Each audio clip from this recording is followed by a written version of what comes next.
Hey guys, welcome to JC Sports. Back at it again with some more sports news.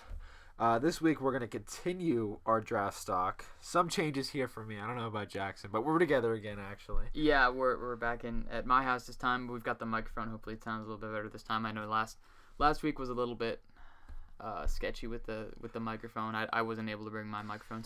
But today we've got the microphone. We're going to finish our mock draft today. Last week we did the first 15. And this one we're going to do the last 17? 17. Yeah. Well, I don't know about you, Jackson, but I thought about it. I've got a couple in the bottom 17, right, that I took from the top, that I actually changed from the top 15 because there's some teams down here that when I looked at them. Well, there's like I mean not really news, but like people's draft stock fluctuates throughout the season. So yeah. So well, let's talk about the news a little bit first. We got the NFL officially confirming the 17-game season. So I don't like it, but what do you think? I think it's weird. Yeah, well, it is weird, but as a fan, how can you say no to more football? Like, I know, but like, I don't know. I'm so used to seeing teams be like a 12-4 or a 4-12. I don't want to see a 12-5. I don't want to see a 13-4. You're right. It is going to be kind of ugly, but it's because we're so used to it, you know. But I think you think there'll be a team that'll go 17-0? There are some players who don't really like it. I know Alvin Kamara tweeted out like that he hated it, and I think there's a valid point to that. They're making the players work more. They're not giving them an extra bye week, but they are getting more. I think they should get an extra bye week. I think they should get an extra bye week. I think that would be the best way for the NFL to kind of stretch out their season, maximize viewership, and also give the players a rest. But yeah, so that'll make more money. And I read something like Jared Goff is going to make like $1 million extra from the extra game or something crazy. Like that was crazy. Jared Goff, he's loving his Lions. Just kidding. I think he really would rather be in Detroit right now. Not Detroit. I'm sorry. All right. LA. All right. Well, let's continue with our mock draft. I'll let you say what you think is going to go with number 16. All right, number 16, the Arizona Cardinals. So the Arizona Cardinals have stacked in free agency. They have, signed A.J. Green. Of course, they got Nuke last offseason. They have Kyler Murray. They just got Rodney Hudson. So they're assembling, they're trying to the Bucs way, kind of. And they got A.J. Green. And so I think that they will take someone like J.C. Horn, cornerback out of South Carolina. I think he's a really good scheme fit for them, especially after lost aging but still skilled Patrick Peterson. And so they really don't have a number one corner option. They have Budda Baker to shore up the second half of the back half of the secondary. I think they'll take cornerback, probably J.C. Horn. Well, I definitely agree with the cornerback situation because their receiver core now is really good. They got a reliable quarterback behind center, or under center. Sorry, I say they go Eric Stokes. I just think I think that they could go. Yeah, I said this a lot last week, and I know I said it a lot last week, but they could go either way. With anyway, because it's a mock draft. You don't know what can happen. Anything can happen. I mean, granted, we know Trevor Lawrence is going to go to Jacksonville, but aside from that, everything is up in the air. Yeah, I mean, they could go quarterback, or they could continue to build around their offense. Because their offense is so. I think their offense is so talented at this point. I definitely see the Cardinals at least having a 10-7, I guess now season. It's so weird to say. Or 11-6. So weird to say. Let's go to the Raiders. I say the Raiders go with an offensive tackle. I think they need to build around my boy Derek Carr to actually let him do a little bit more than lead him to an 8-8 season. I say they go Samuel Cosmi due to the sole fact that they need a line, and I know you don't like Derek Carr. But I think if you build the right around Derek Carr, you protect him enough, you give him the right core, you give him the right, you give him the right slot receivers, you give him the right offense, you give him the right defense. That'll hold the points. Derek Carr can lead them to another 12-5 or a 13-4 season. Sorry for that. Let me turn on my ringer. But I think if you build around him, I see the Raiders could actually succeed this year. Especially with I like that pick. I already had Samuel Cosmi going, but I like that pick because I think the Raiders have kind of exiled a lot of their offensive line talent. They traded Trent Brown back to the Patriots. They traded Rodney Hudson to the Cardinals. So I think their line could use a lot of retooling. I don't really know why they would do that. I think it would be somewhat of a downgrade, but yeah. All right, for our next pick, Oh, actually, yeah, I got to do my Raiders pick. I've got them taking Devontae Smith out of Alabama, the Heisman winner. And so, really, I think that at that point, at 17, you can't pass up a talent level like Devontae Smith. Right. And I think he was partially a product of the scheme at Bama, but he has great talent, and Alabama is a really pro scheme. So it'll be a quick transition to the NFL. And at that point, like, it's BPA. It's best player available. If you have a talent like that available at that position, you have to take it. Yeah, I definitely agree with that. So let's go. I mean, obviously I didn't have him going there, but I could see where you're going with that. Let's go to number 18, Miami Dolphins. I have Travis Etienne going over there. So the Dolphins openly said, or they've shown that they want to put faith in Tua, and I think if you build the right team around Tua can succeed. So I know in my mock draft, I think I had Kyle Pitts going to Miami last week. So if you take Travis Etienne, a running back, and you put him behind Tua, I think you could really give Tua a shot at succeeding. I think you really give Tua a shot at doing what Tua can do. And I have love for my lefties, you know that, but it's not just that. But anyways, yeah. Who do you have going with the for the Dolphins? I have Jeremiah Owusu-Koramoah, and I think that this will improve upon an already great defense. And I think that Kyle Van Noy, who didn't really work out for them, a former Patriot, who it really didn't pan out. They cut him after this season. Yeah. And I think their linebacking core could use another boost after that. They don't really have anyone of note at that position, and I think this would be a great pick for them. He's a really versatile player. He can rush the passer. He can work as a pseudo third safety, kind of like Isaiah Simmons in a way. But I think the Dolphins can utilize him much better than Arizona has utilized Isaiah Simmons. Yeah, I mean, I see that. Yeah, but I personally think that the Dolphins are going to continue to build around too. I think if they've already started building an offense, they need to continue to build one and then move on to defense from there. But anyways, let's go on to the good old football team. So the football team had one of the best defenses in the league this year. But the offensive side of the ball wasn't necessarily all there. So I definitely say they go Christian Darrisaw, an offensive tackle. I know they got Fitzmagic there, but Fitzmagic's old. He's a journeyman. He's the definition of a journeyman. You build around. I've been saying this a lot today actually. Now you build around an offense. You build around the man who's behind center, or under center. You can succeed because they have a defense. I could see them having. I'm not gonna stop saying records because it's weird to me. I'm gonna say they could have a winning season and possibly get into the playoffs. Who do you have going with Washington? I've got Samuel Cosmi. I really like him as a prospect, and I agree with you on the offensive line positions. And I think that they could build around that cornerstone in the offense. They've got Brandon Scherf, who was franchise tagged this year, and I think that this will really improve their offense. Give Fitzmagic a clean pocket. They've got some good weapons in Terry McLaurin, Antonio Gibson, and newly signed Curtis Samuel. I think that'll work out well for them. For my next pick for the Chicago Bears, I've got Tevin Jenkins, and I don't think that the Bears will reach on a quarterback, even though they have obviously in the past.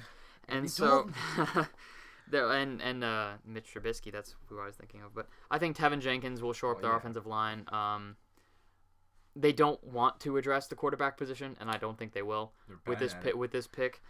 So they're gonna go a safe pick, Tevin Jenkins. I like his versatility. He's a really long pass blocker who's good at creating lanes in the running game. Yeah. So the Indianapolis Colts. Who do you have? Well, I have Tevin Jenkins going over to Indianapolis, and so you have first let me say my Bears pick. I have J.C. Horn going over there. I just think with the quarterback situation over there actually getting worse by, I think in my opinion, taking Andy Dalton, because Andy Dalton is officially fallen off the map since 2016. And it really shows the lack of faith they have at the quarterback position. If you have all these choices to draft, and you choose to go Andy Dalton, yeah. Well, especially with the cutting of Kyle Fuller to save cap space, they definitely need a cornerback opposite Jalen Johnson. Right. Yeah. But anyways, I think if you have Carson Wentz, who came over there, who had a really, really bad season this year, you build around Carson Wentz, especially because the Colts, the only reason they really had a good season was because Phillip Rivers decided to go down with fashion, go down with style, had 4,000 plus passing yards. So Tevin Jenkins, if you can protect Carson Wentz, I think Carson Wentz has the talent to be good, and I've said that openly. I think he does. We got to see it though, and you got to build around him to give him a chance to see it. And I think if you build around him by getting an offensive tackle, you can really see Carson Wentz do what Carson Wentz can do and what he's done. Mm-hmm. But what do you think? I'm sorry. I've got the Colts taking Caleb Farley out of Virginia Tech cornerback, and I really like Farley as a prospect, and I think he'll fit really well into the Colts scheme. And so while the Colts had one of the top defenses in the league last year, I think they could stand to improve, especially at the cornerback position. Right. They re-signed Xavier Rhodes this past offseason, but he is Caleb Farley is one of those raw players, and he's got the size, he's got the athleticism, but he just needs to do that finer kind of tuning that will make him a great cornerback player. And I think the Colts have the personnel, and they're not going to rush him. If he were to go earlier in the draft, I think he would flop more because they're going to rush him, and they're going to be like, all right, you're our number one cornerback now. And I don't think he's able to do that, but he's still kind of learning the ropes, but he's got that awesome size, that awesome athleticism that could make him a top corner in the NFL. Yeah, I have. Let's move on to the Titans. So I'm gonna explain this first. The Titans' offense, great.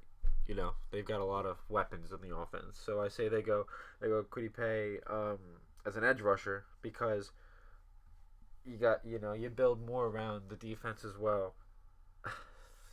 They'll probably win their division again this year. Not a whole lot of talent in that division.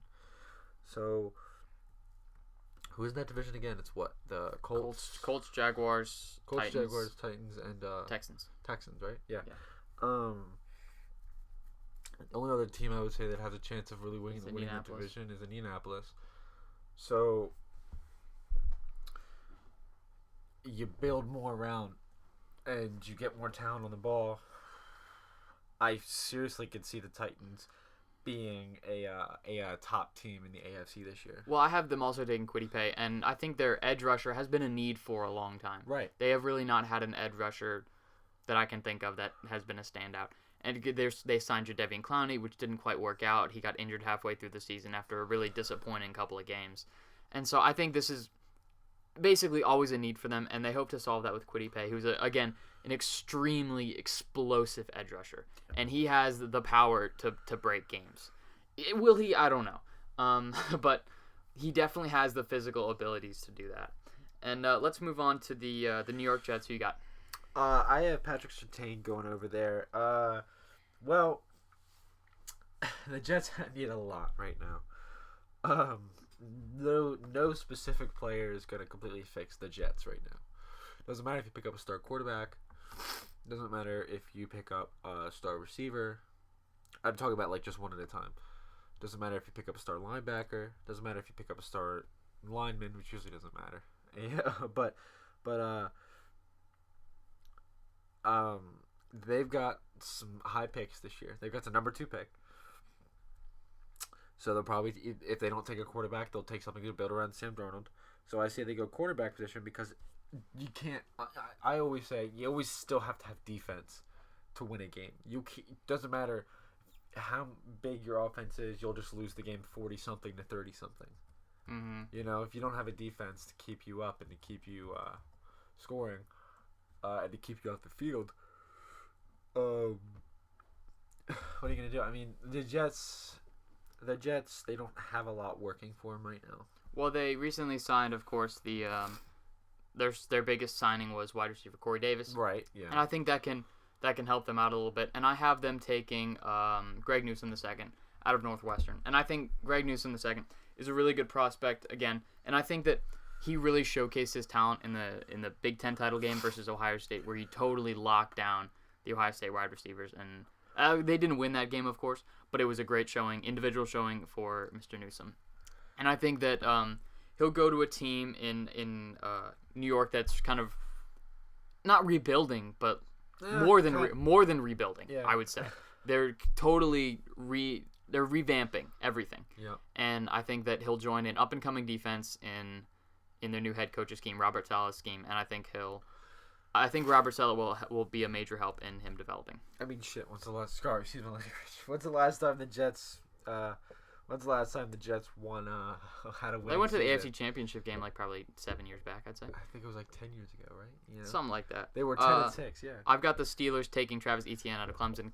My opinion, the best running back in the draft, and I think that the Steelers are in desperate need of a running back because James Conner had a extremely disappointing season, and their other running backs like Benny Snell are just nobodies basically.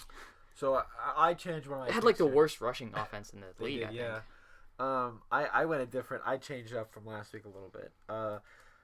Big Ben's probably in his final stretch, either 1 year, 2 year. If Justin Fields happens to drop this low, I think the Steelers will no doubt take him because Ben can play. I don't think Ben can play the championship level like he could 5-6 years ago. I don't think he can compete with the younger guys, the younger, more talented like Mahomes. Deshaun Watson, maybe. No doubt, what's it called? What's his name? Aaron Rodgers, Lamar Jackson, stuff like that. I don't think he can compete with those quarterbacks like he used to be able to when he was like, 25, 26. So I see them going Justin Fields due to the sole fact that Ben can groom him as he starts to retire or Definitely starts to go on, and possibly because I don't think that I forgot the quarterbacks that they picked up. I forgot his name. He was the Redskins football team's quarterback. I don't think he's going to get the job. Dwayne Haskins. I think Justin Fields is going to be the guy. Who do you have? I already had the Steelers taking Travis Etienne, but for the Jaguars, the next pick, I've got Christian Barmore, interior defensive line. They really don't have anyone on the defensive line since trading Calais Campbell, and I think Barmore will work well as a very defensive tackles are not usually cerebral, but Barmore is. He's got a really good play recognition and really good run stopping ability. Who do you got for the Jags? I think the Jags need to build around Trevor Lawrence because if they don't pick up Trevor Lawrence, they're probably the dumbest organization in the National Football League in sports right now. So I have them picking up Javonte Williams with James Robinson. Well, I think you build around everything. I think you look at what the Ravens have, right? Mm-hmm. They have two good running backs. You have that dual threat team where you can have Gus Roberts or Gus Edwards. Gus Edwards. I said Gus Roberts. I'm sorry. Gus Edwards and J.K. Dobbins, and they both had good seasons. Come on, I mean Mark Ingram was plagued with injury this year. You pull that with the Jags. I think you could also have a big passing team with as well. You split the running backs, and you could do kind of what the Ravens did. Like I said, a dual threat. You got two really good running back. You got two possible really good running backs that can either split time or can, like I said, be a dual threat. So I know it's a skeptical pick, and they probably won't do it, but I think that could actually work really well for the Jags because it worked really well for the Ravens, I think. I see where you're coming from.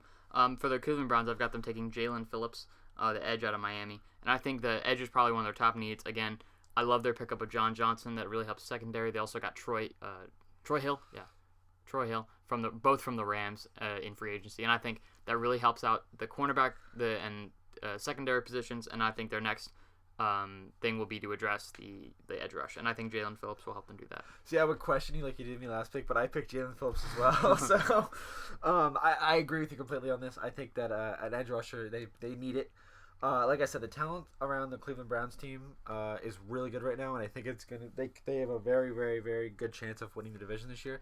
Especially if they add even more talent, it's gonna be even tougher. So yeah, I don't think there's any question there. I think they'll probably go Jalen Phillips. All right, I've got the Ravens taking Rashad Bateman. I think Bateman is that really physical third down kind of wide receiver that Lamar can target, hit out. And hopefully he can hit outside the numbers as a possession physical wide receiver that can help in the red zone. Think about their past wide receivers.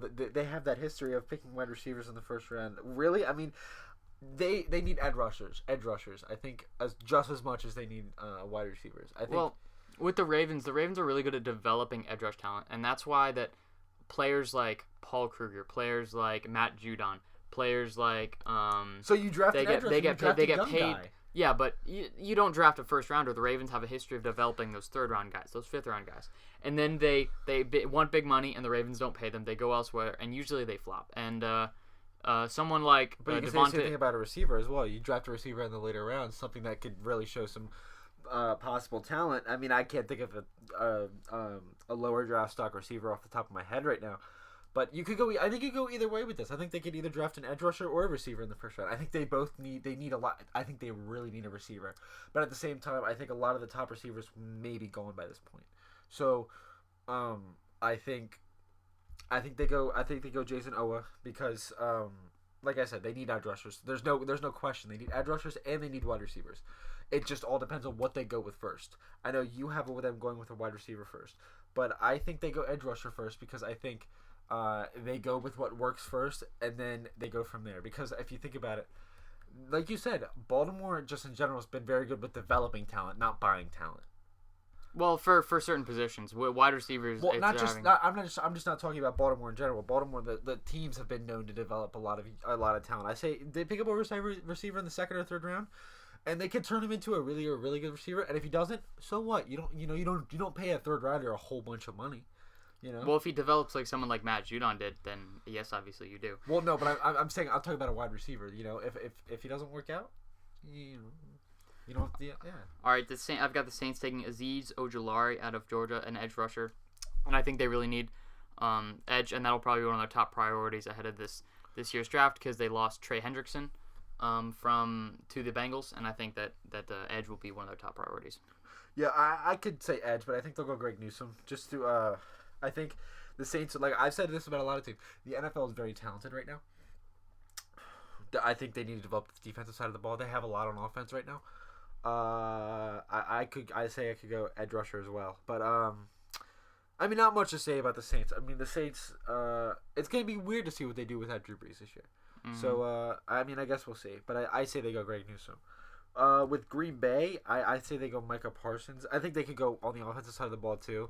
Because they could use a little bit more talent on the offensive side around. I mean, they have a lot of talent over there, but they don't have talent on the offensive side of the ball like Cleveland has, or Tennessee, stuff like that.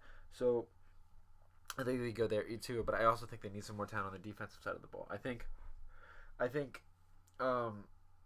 personally they should have gone to the NFC Championship this year, I made the Super Bowl because they did the same thing last year. They got shut down in the NFC Championship. So I say they go.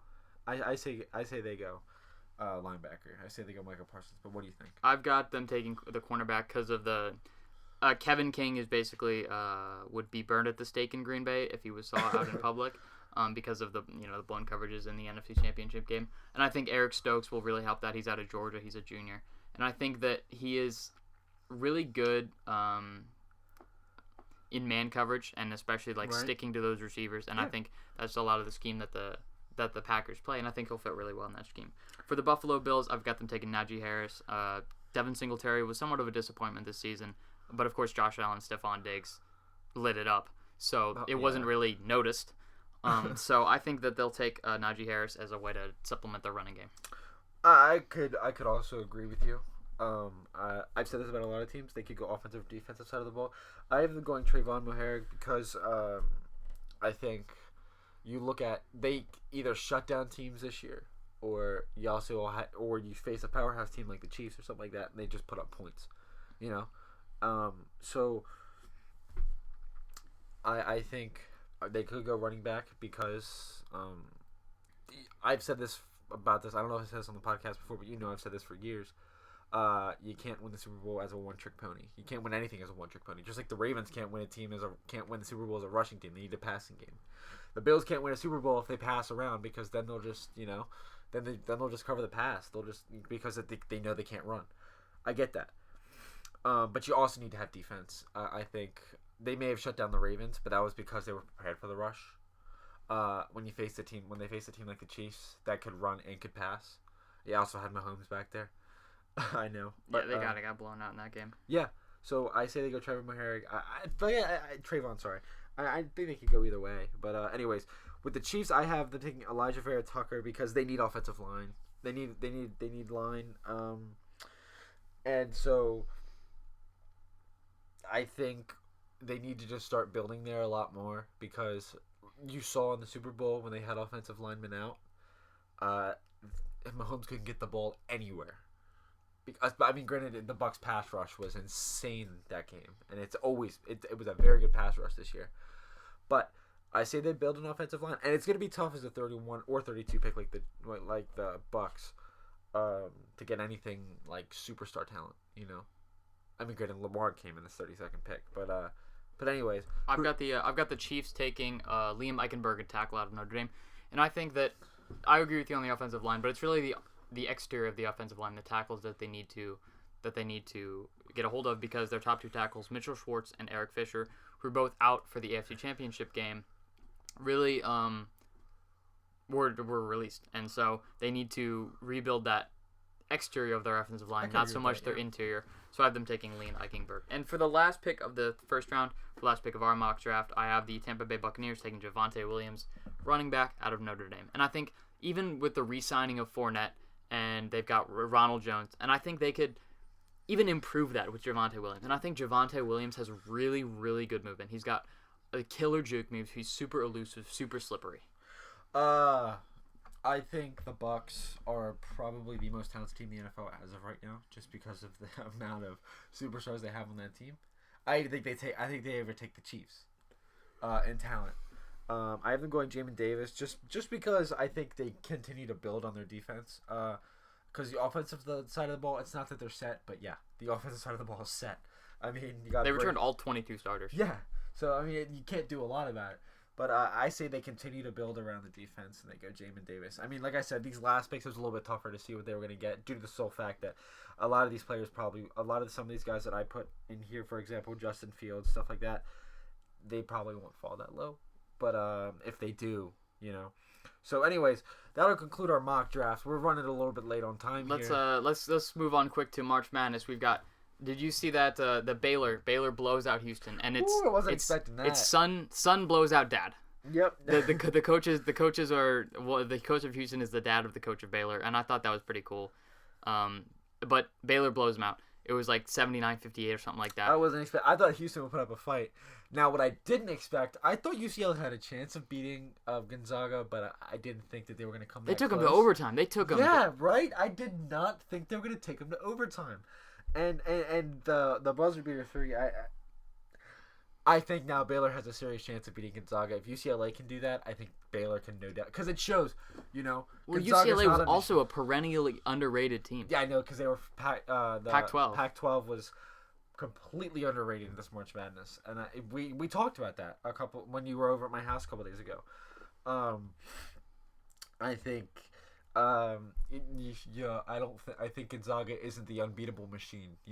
They're men. They're human beings. Well, they've got one game left to be the undefeated season. They can be beaten, and I think Baylor needs to look at it that way. They're not the unbeatable machine. They can be beaten because UCLA was this close to. Did you see that shot by Jalen Suggs? Oh my God, that was ice in his veins. Oh, yeah. And I thought it was pretty interesting. Like 16.1% of brackets chose this final matchup, and I thought that was a really high number. And I know it was like the madness, the most mad of all the marches, and somehow we ended up with the most picked matchup, which I thought was pretty interesting. But let's move on to the baseball really fast. Opening day. Opening week. So let's talk about how the Orioles have ended up 3-0. I don't understand how the Orioles can simply. I mean, I know we're only 3 games into we have 159 games left, but I don't think the Orioles are as bad as people say they're going to be. But anybody who's a baseball fan that watches this podcast, we all know who the number one freshman in college baseball is. The man who threw a no-hitter, the first man in college to throw a no-hitter this season, Jack Leiter. 97 mile-an-hour fastball in college. He's a freshman. He throws 97. Wow. That's some serious. He's the number one college baseball player, number one college pitcher, no doubt, in baseball right now. I couldn't say anything less. I love college baseball. It's almost like I love the MLB, but college baseball is also almost like college basketball. Like you see these guys, like they're so hyped up no matter what. I love it. It's almost like the way we play sometimes. But yeah, no, opening day had me super hyped. I was watching games the last couple days. It's awesome. I'm probably gonna watch the Orioles Yankees game with Jackson either after this, or no, it doesn't start till later, right? Yeah, it starts at like 7. Oh, I thought that was the one that started at 1 today. But I'll probably watch it when I get home from my game. As it's the last day of spring break. But Unfortunately. I mean, I'm online, so it doesn't matter. But anyways, opening day baseball is always fun for me to watch. But anyways, let me talk about my favorite play of the week. The reigning MVP Jose Abreu, the man getting old but doesn't seem. He's almost like, no, I wouldn't say Brady, but it's the man that gets older but doesn't seem to decline in play. I mean, he just won an MVP and he hit the first Grand Slam of the MLB season. So I definitely think that's my favorite play, just the fact that I love Jose Abreu. There's 2 players that I really love in the MLB, besides like maybe a couple. Like, everybody loves Miguel Cabrera because he's the nicest, best player in baseball, and Jose Abreu, just because Jose Abreu is Jose Abreu. Yeah, exactly. My favorite player is Garrett Crochet. I told you this because he's the tall dude that does 100 miles an hour with ease. But anyways, baseball is pretty quick this week. I think I have one more. Oh yeah. Let's talk about my sleeper teams. I'll go quick. I'll only do 4. I can't put the Orioles up there just yet. I'm sorry, but if they go like 9-1 or 10-0, they will be a sleeper team next week. But I will go with, I think the White Sox are a big sleeper team. I don't think the Twins are because they have the Twins ranked 9th. I think the White Sox are a huge sleeper team. I think the Cardinals kind of are. I think the Cardinals are overrated, but at the same time, the Cardinals are kind of a sleeper team because everybody's expecting the Padres and the Dodgers to do the thing. I think the Rays are a sleeper team. I think everybody's counting them out after all they lost this offseason. I think the Rays still have some talent on the offensive and pitching side of the ball. And defensive side of the ball, sorry. And especially their coaching staff with Kevin Cash. Yeah, no, I think they're a big sleeper team. I think never a team to be counted out. Right. I'm not going to put any bottom teams in there, but finally, I definitely think that I'm probably going to go with the Blue Jays. I don't want to go AL East because everybody's expecting the Yankees to win the division. And they probably will. Yeah, I know, but I think the Blue Jays have a chance of it as well. I don't think the Rays will win it this year like they did last year. I think it'll be the Yankees, but I think people are sleeping on the Blue Jays as well. People are sleeping on AL East baseball. AL East baseball is going to be very tough this year. Mm-hmm. You got 3 teams that are possibly very, very good. So that'll be the Dugout Talk for the week. But let's move on to the Jackson's favorite segment of the video. Penalty box, baby. All right. So COVID strikes yet again. Almost half of the Canucks players have tested positive. So their games were postponed for a good while. So it's found to be like a more infectious like Brazilian strain, I guess. So which isn't, obviously not good to have, multiple strains and some are resistant and some are not. I don't even know. I'm not a CDC player, but all I know is that's bad. So we've got the trade deadline coming up. We'll talk about it more next week, but it's coming up I think on April sometime after April 10th, between like April 10th and April 14th, I think. And so some of the best players are available are probably going to be people like Jack Eichel, Taylor Hall, Kyle Palmieri, Ryan Getzlaf, and even Bobby Ryan from the 2 Ryans from the Detroit Red Wings. And so these players could get some real hauls. And I think there's some defensemen that might be available on the market, like Ricard Raquel. I think that those players could be targets for teams like the Florida Panthers or teams like the Boston Bruins, who have really lost defense depth. Of course, with the Panthers, Aaron Ackblad out for the season. A really bad, really ugly knee injury sustained last week. And so I think those players could be dealt to contenders and for a decent package as well. The playoff race is tightening in the Central and both the West. In the West, you've got the Los Angeles Kings, the Arizona Coyotes, St. Louis Blues, and San Jose Sharks in a kind of who can suck less competition, I would say. Not really like who can win the most, who can suck the least. And I would say that's how the West is going. And kind of same for the Central. The Nashville Predators have been turning it on recently. Everyone is talking about a potential fire sale. Not sure that can happen. The Sabres finally break their losing streak to the Flyers. The Flyers, of course, have been fucking terrible these past couple weeks. They lost 9-0 against the Rangers, which was absolutely embarrassing for all the fans of Philly.